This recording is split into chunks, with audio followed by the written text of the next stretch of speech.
दोनों ने एक दूसरे की ओर देखा, सिर हिलाया और फिर एक साथ गर्जना करते हुए बोले, वीरों के वीर, शूरवीर, अत्यधिक बुद्धिमान, शक्तिशाली और बलशाली, विशृंख देश के एकमात्र स्वामी, राजाओं के राजा महाराज यदोत यावत पधार रहे हैं। उनकी आवाज इतनी तेज और प्रभावशाली थी कि पूरे कमरे में गूंज उठी। गूंज इतनी गहरी थी कि लगता था जैसे दीवारें भी उस नाम से थर्रा उठी हों। घोषणा होते ही वो दोनों सुंदर युवतियां गेट के सामने से एक तरफ हट गईं, एक बाईं ओर, दूसरी दाईं ओर। उनके चेहरों पर अब गंभीरता थी और आंखें उस दरवाजे पर टिक चुकी थीं, जहां से अब कुछ ही पलों में यदोत यावत का प्रवेश होने वाला था। गेट से थोड़ी दूरी पर खड़ा एक सुरक्षा गार्ड अपनी जगह से हिला और पास में रखे म्यूजिक प्लेयर को ऑन कर दिया।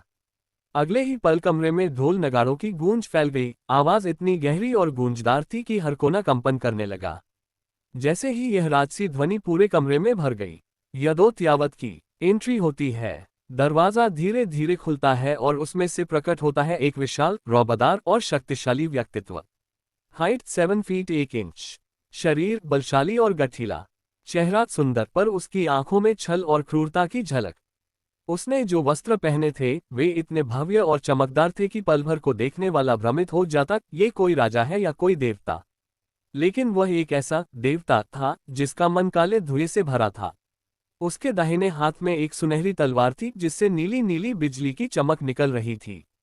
कर्ट उसके हाथों से गुजर रहा था, मगर उससे जरा भी असर नहीं हो रहा था, मानो बिजली भी उसकी शक्ति के आगे नतमस्तक हो गई हो।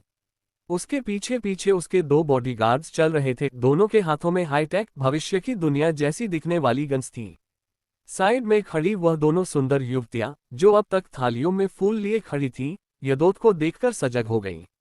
जैसे ही वह अंदर आया, उन्होंने थालियों से फूल उठाए और यदोत यावत पर फूलों की वर्षा शुरू कर दी। कमरा अब एक अद्भुत दृश्य में बदल चुका था। फूल, संगीत, रोशनी और एक राक्षसी राजा की भव्य एंट्री। यदोत धीरे धीरे अपने सिंहासन की ओर बढ़ा। उसकी चाल में शेर जैसी ठसक थी। जैसे जैसे वह बढ़ता, युवतियां फूलों की बारिश करती रहीं। कमरे में सन्नाटा था, बस ढोल नगाड़ों और फूलों की सरसराहट की आवाजें थीं।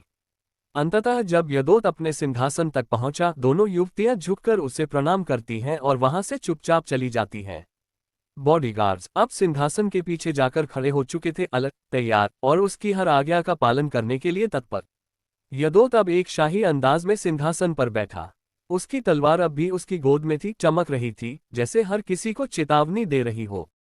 तो गाइस, पूरी वीडियो मेरे चैनल पर अवेलेबल है। अगर आपको देखनी हो तो आप देख सकते हो। और अगर आपको वीडियो अच्छी लगी हो तो लाइक करना, शेयर करना और सब्सक्राइब करना। Thank you very much.